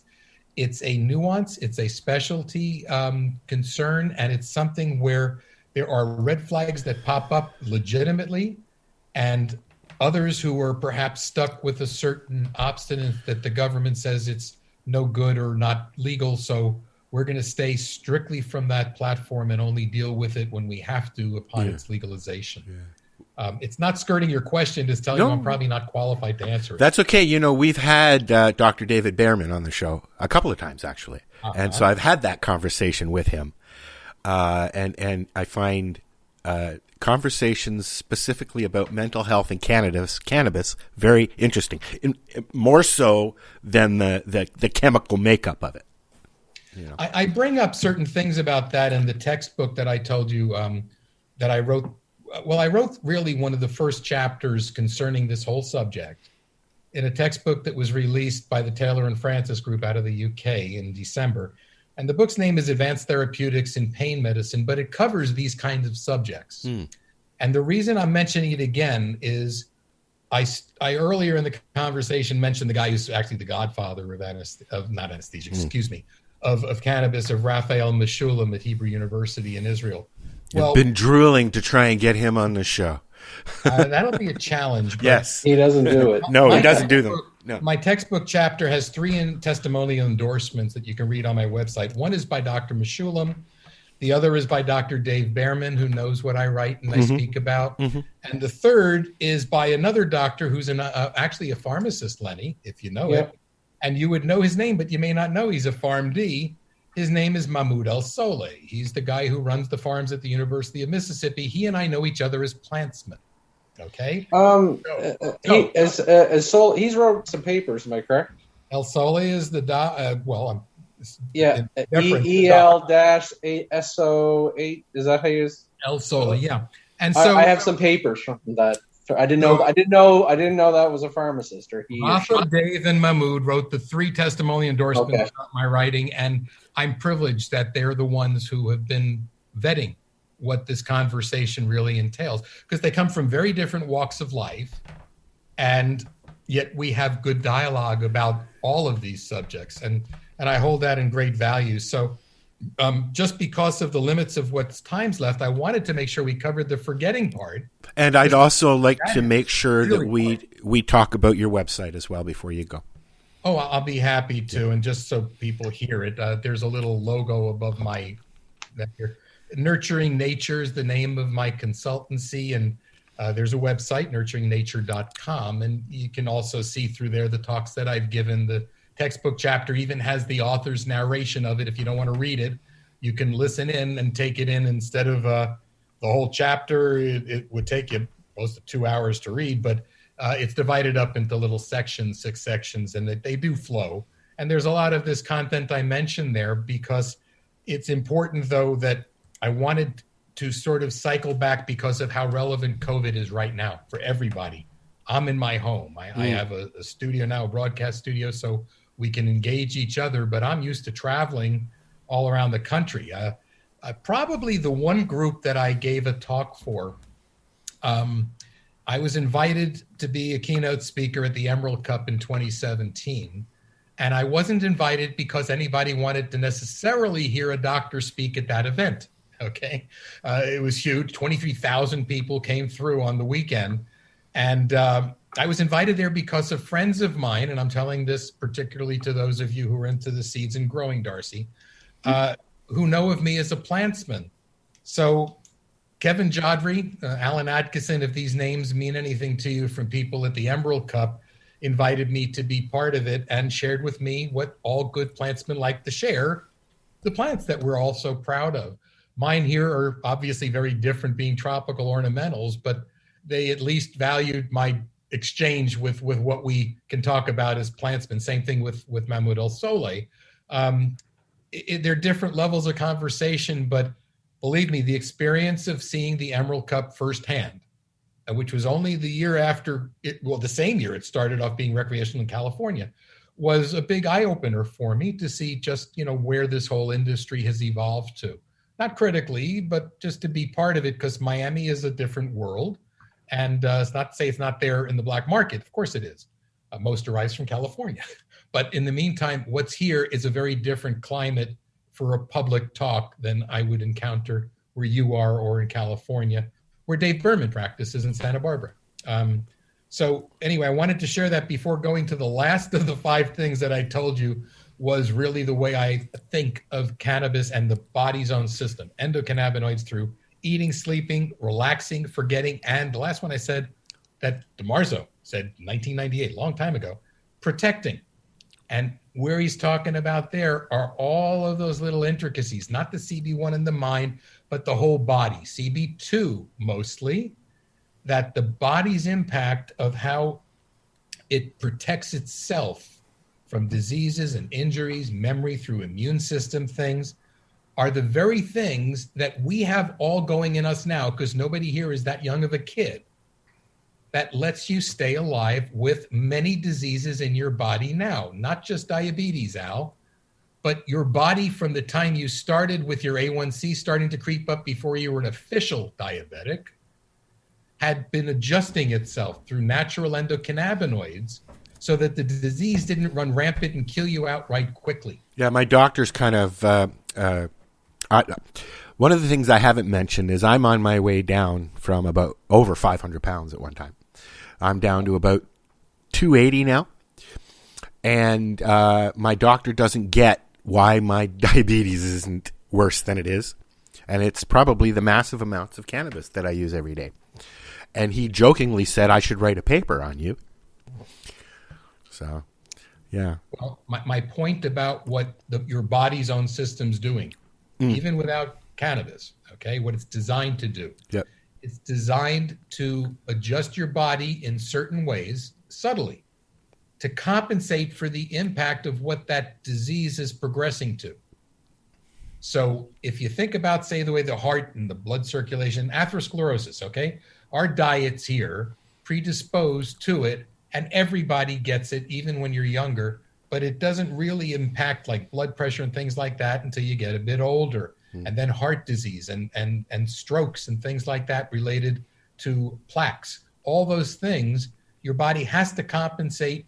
What goes to the other end organs, the kidneys in particular, along with the heart, have to have certain communications between them.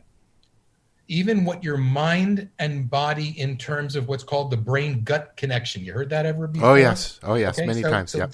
that's all endocannabinoids. There's nothing mystical about it anymore. That's what explains that holistic connection links, okay? So Where you're talking about now that it's connecting to, though, are CB2 receptors, and they're there to protect. That's the whole purpose. In fact, when you understand the mechanism of the disease, it's a very powerful tool.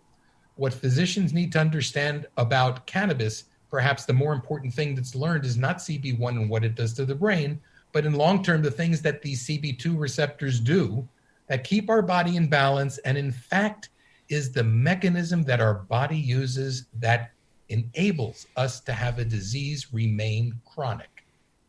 It's kind of like our scales. Think about how powerful that knowledge is. If you can understand the body system that allows you to live on with diseases, your death certificate's going to have one cause of death on it. But along with it, you are going to, unfortunately, you all die, me too, with lots of other things that are held in a chronic state. They're doing that because of the impact balancing effect of cannabinoids on the whole body.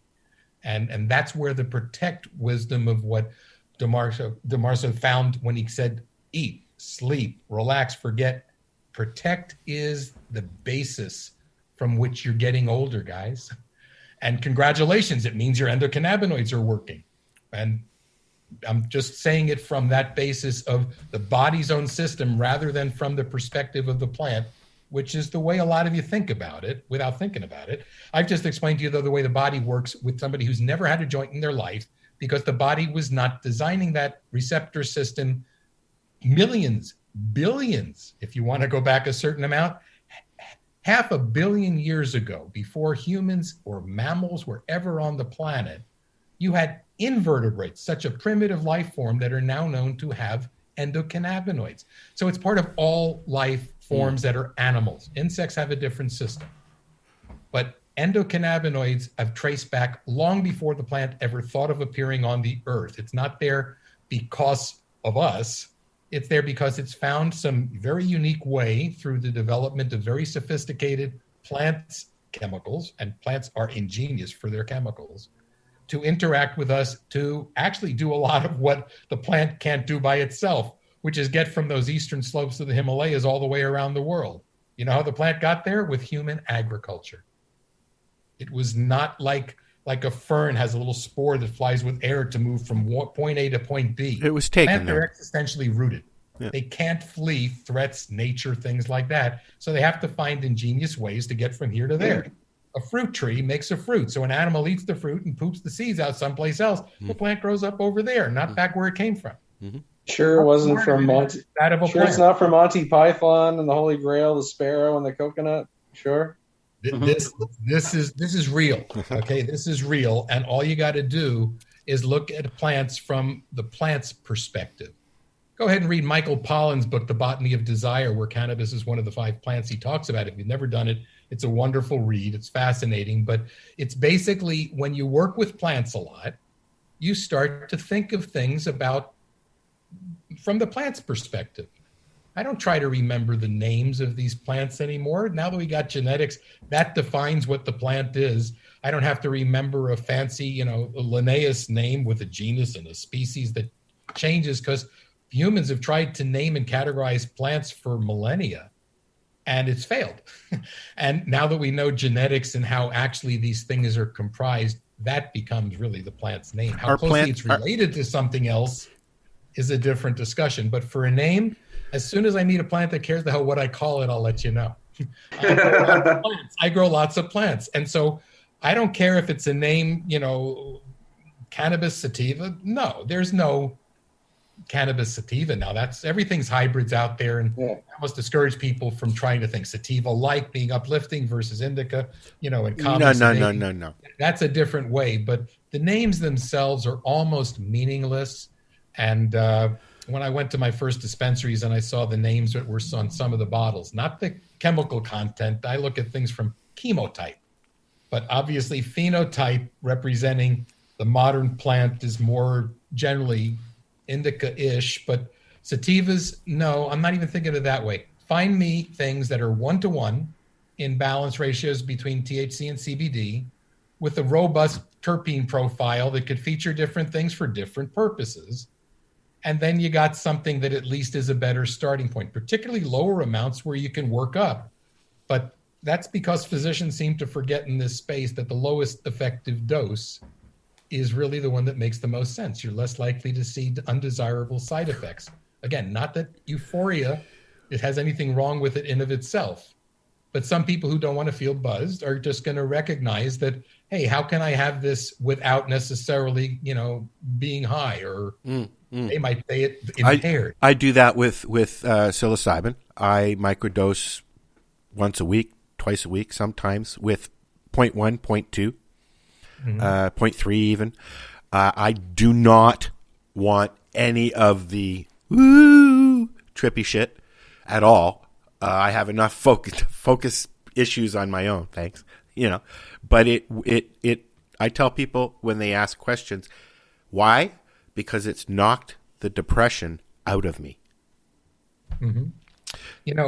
We talked right before we went live on the show about psilocybin a little bit, and I told you I didn't want to speak about it in the same context as cannabis, but I know what I read, and I know what a study shows, and I can see how sometimes what Chinese healers refer to as surround the dragon in acupuncture, okay? Meaning you don't find one magic bullet, you surround a disease state. So if you want to think of it even going back to some of the earliest treatments for HIV and AIDS, it was a cocktail, a mixture of things. Well, that whole philosophy of how healers have used plants since ancient times still is very sound for the way I look at approaching a disease, especially with plant-based medicines. You'll be hard-pressed to find an Eastern versus Western healer, but the Eastern healer of Chinese medicine is never going to give a patient one herb. They're going to put a whole bunch of things together and say, this is what you take. So not that that's the way I practice modern medicine. I'm trained in Western medicine, and I do, for a moment, will not be discarding the advances that Western medicine's therapeutics and diagnostic tools have conventionally taught me medicine. I don't use it as an alternative with Eastern. I use it to integrate with it, to complement. I almost dispel the word alternative because it implies that you're rejecting some of those advances that Western medicine takes. So I find that perhaps the best use is to include it within a general medical practice, not necessarily from a physician who only sees patients who want cannabis and that's all they authorize or prescribe where you are, but can't do that in the US. So whether it's recommended or authorized or whatever, they're all euphemisms, but it's providing access. And so I very much respect physicians who know enough, and in states where it's legal can incorporate it within their regular practice, but not so much ones who use it exclusively. Psilocybin is a little different thing though, Al, and we touched upon this because as much time as I've spent this last hour and a half trying to impress upon you the importance of knowing how cannabis works within the body, how endocannabinoids, what they're there to do, not the fancy names, the anandamide 2-AG, things like that, but the actual framework of what it does, the eat, sleep, protect, forget, and relax. Those things have clinical relevance. Psilocybin obviously is a psychedelic, and maybe those are why you're only taking so little. So it doesn't, totally enrapture you. Yes. But it, in my opinion, probably works in ways that resets the brain in a sense. We have certain anesthetics called dissociative anesthetics like ketamine that, do a shift reset type of a thing, like you're rebooting your computer. It's all conjecture for me that may be how it works or contributes to when it taken along with cannabis. Seems like it may have potential for being efficacious for pain, for helping pain. So I know you're ready to say something there, but overall, what's different with cannabis is that I can't tell you how it works. I don't know. Yeah. Nobody knows how psychedelics but work. they're going to learn. They're going to learn. Let's hope so. And I really hope to God that they do not take the same path as they've done with cannabis in the whole learning thing. Because you know what?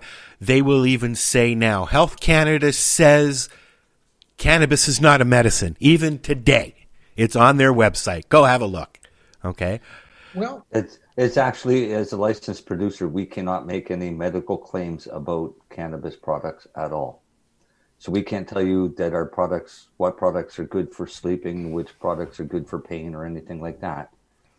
because we're prohibited by Health Canada. That's to make right. Any medical claims. That's right. But what I see happening with psilocybin and other psychedelics is people are just doing it.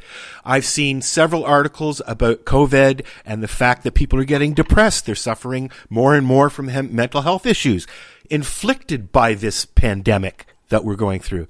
And they're choosing to use psychedelics or cannabis to relieve that pressure. And I do it, like I said, twice a week sometimes.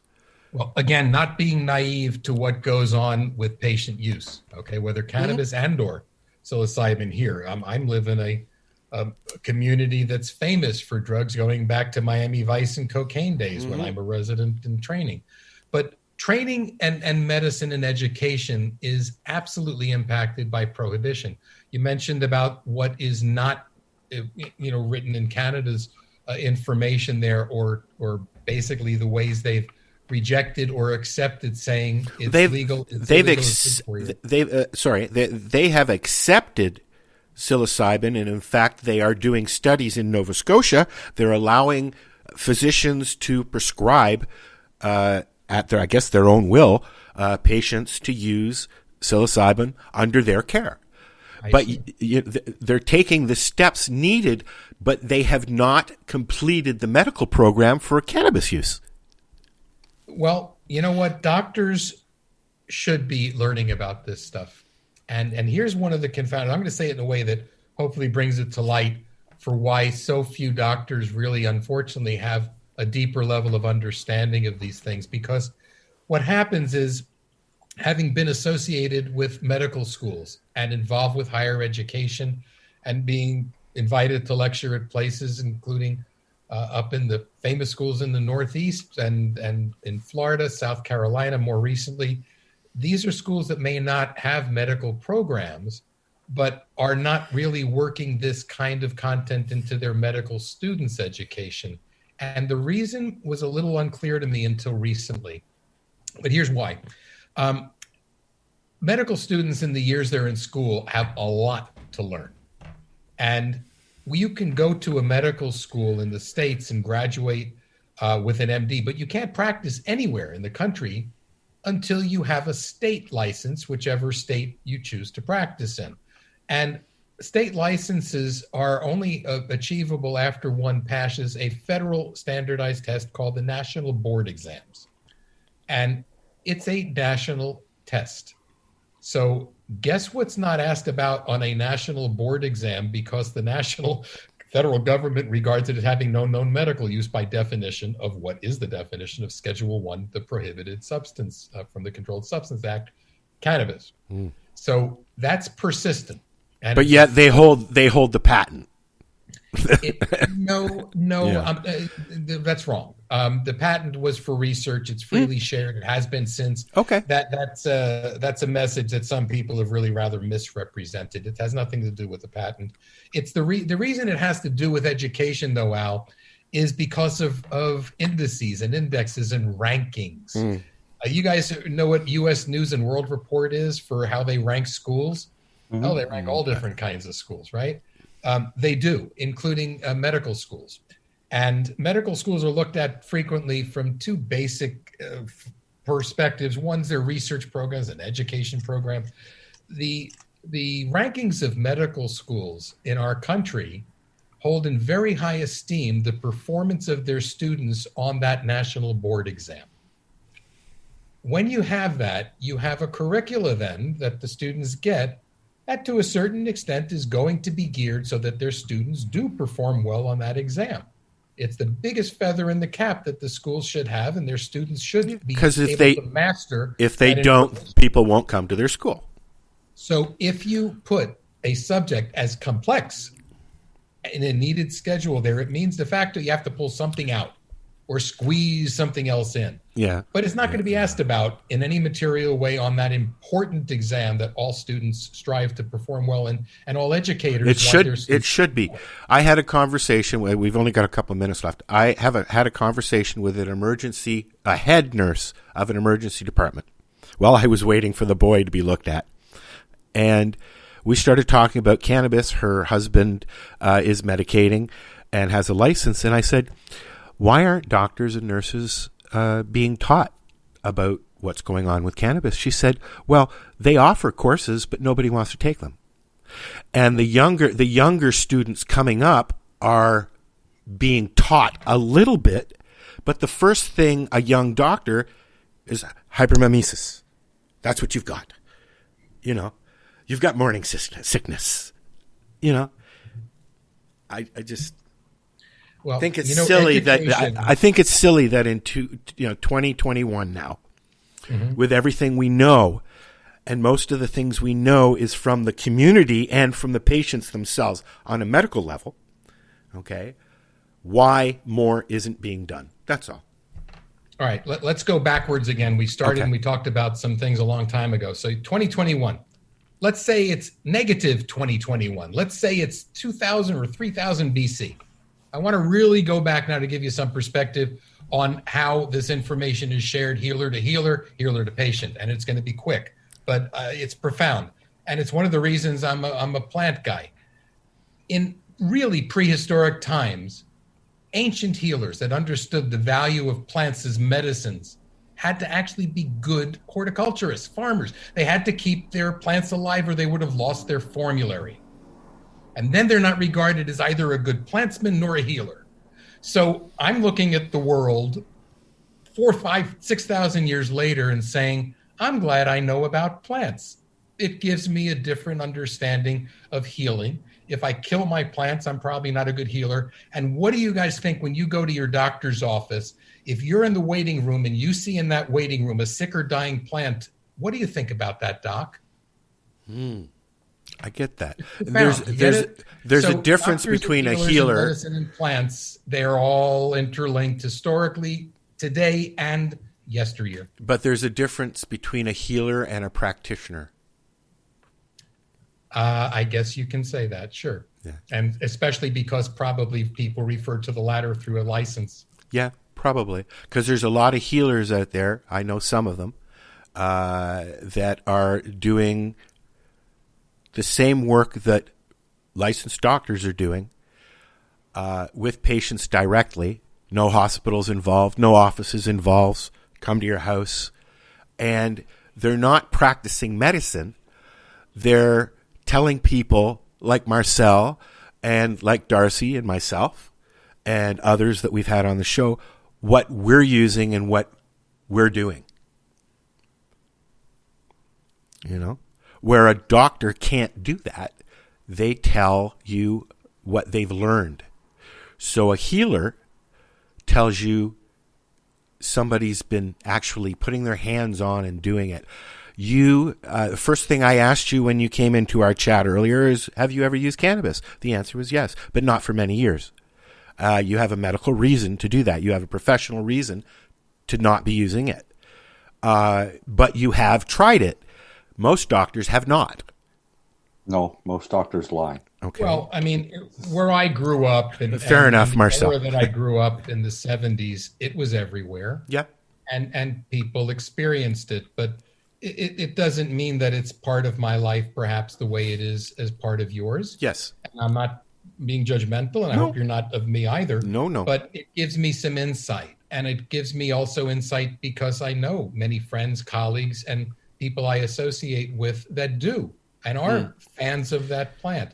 But at a certain point, you sometimes have to wonder if you're assessing someone which is in control of the other. It's not always that the human's in control of the plant. I have a tremendous respect for the power of plants' chemicals. And on that statement, I think it's perhaps sometimes easier to look at things objectively without being necessarily involved. And looking at things from an anesthesiologist's perspective, for one final historical little footnote. Anesthesia became a specialty only after discovery of ether in the 1840s. It took an anesthesiologist, no, a general doc just looking around and observing things, who went to events that were sideshows called ether frolics to watch people getting high on recreational ether, passing out, boom, ow, that must hurt. No, it didn't. Somebody cut a cyst off the back of his neck, wrote it up, and gets full credit for the discovery of modern anesthesia. So important is it is that Today, there's actually a Doctor's Day. It's March 30th every year. And the reason that date was chosen, it was meant to represent the kindness and compassion that physicians provide in alleviating pain. The most important event in history that they could come up with was the discovery of ether, the date of March 30th in 1842, I believe it is. Crawford Long in Georgia State, is given the credit for the discovery of that. And the importance is Doctors' Day's recognition today for the kindness and compassion and importance that physicians have in alleviating pain and suffering. So a recreational use and observation changed medicine forever. And I wanted to share that with you as an anesthesiologist and amateur historian. They use oxygen now, recreational. Yeah. Well, nitrous oxide was popular back then too. Another staple of dentistry and even modern anesthesia still. Wow. But these are things that are observations that later turned into medical application, the same way that cannabis now is going through a process of medicalization. It's a wonderful word. And you can read a book on that, William Dolphin, author. It's a process, guys, and be patient. It's happening. And the same thing happened with ether. It didn't happen overnight. It's changing things about how we look at medicine today because of being able to look into the body. Modern anesthesia for the first time.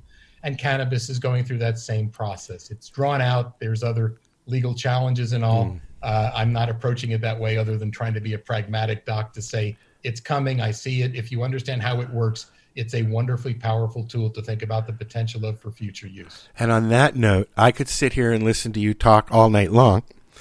But I want to know if the guys have anything up that they want to bring up. We have we're a little over, but No, this was fun. I just want to bring them back. Nice perspective. Yeah, we're definitely. You've got to come back, Dr. Block. I've thoroughly enjoyed the conversation. Some of it I honestly didn't get, but a lot of it I did. So. Honesty. Well, hey, you know what, Al? That feedback's good for me. We can talk offline where it was, and it'll help if we come back again to keep it real. You are more than welcome to join us anytime you have the time. How's that? Love it. All right. Thank you, gentlemen. We've been talking with Dr. Jeffrey Block, and would you please give us your URL just quickly once again? nurturingnature.com. This is the 420 Radio Show. We are here Fridays at 7 p.m. Eastern. What time where you guys are, Marcel? 8 p.m. out there in Nova Scotia land. And check us out at 420radio.ca. And we're going to say goodnight. Good night, guys. Thank you very much, Jeffrey. All. Appreciate it. No, thank you. It was really cool. Yeah. See you guys. So what are you doing? Nothing? Why not? Trying to get on this Lifestyle Radio website. Sounds like a cool website. Yeah, it's alright. Oh, wait, I might have it. You might have it. You're listening to Lifestyle Radio. The opinions expressed during this show are those of the individual participants and do not necessarily reflect the opinions of their associated organizations or Lifestyle Radio. The recording has stopped.